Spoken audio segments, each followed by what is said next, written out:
Hello friends, so today I'm going to teach you ground improvement technique.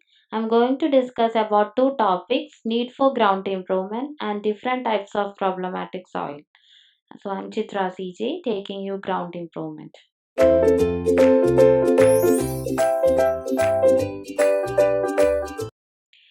So let's see the need for ground improvement.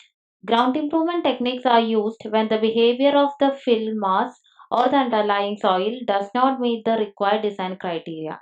That means that the soil as it exists may not be suitable for supporting your structure. So we have to alter the properties of the soil to increase its bearing capacity. So the ground improvement is carried out to prevent the excessive settlement of the surface.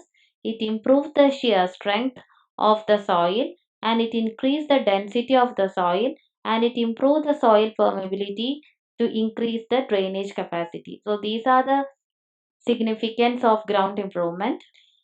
So let's see the different types of problematic soil in detail. First is expansive soil. Expansive soil contains some minerals that are capable of absorbing water and it increases its volume. This increased volume causes additional force to the building and causes damage. Similarly, when it dries out, it shrinks dramatically and this shrinkage can remove support from the foundation and causes much more damage to the building. And the example is black cotton soil. In the figure you can see that the cracks are formed when it dries out. Okay, now next is collapsible soil. As the name indicates, it's collapsed down when it is saturated. So when it is dry or unsaturated, it is able to withstand high pressure over it.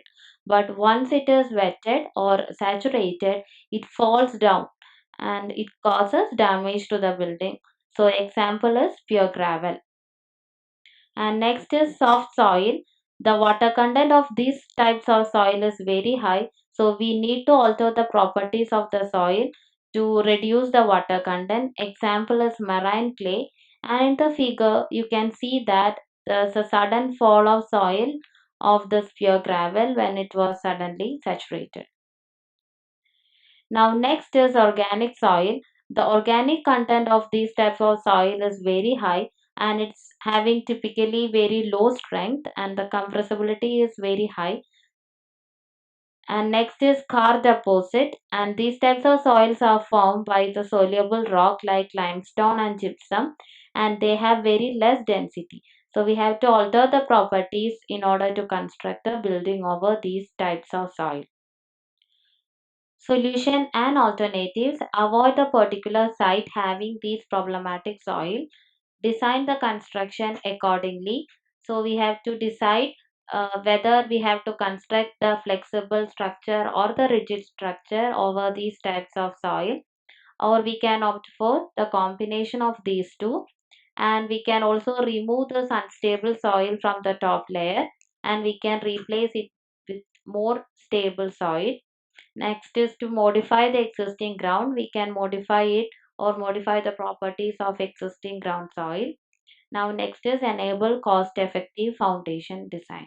So these are the alternatives that we can take when during the construction of the building over these types of soil. Thank you.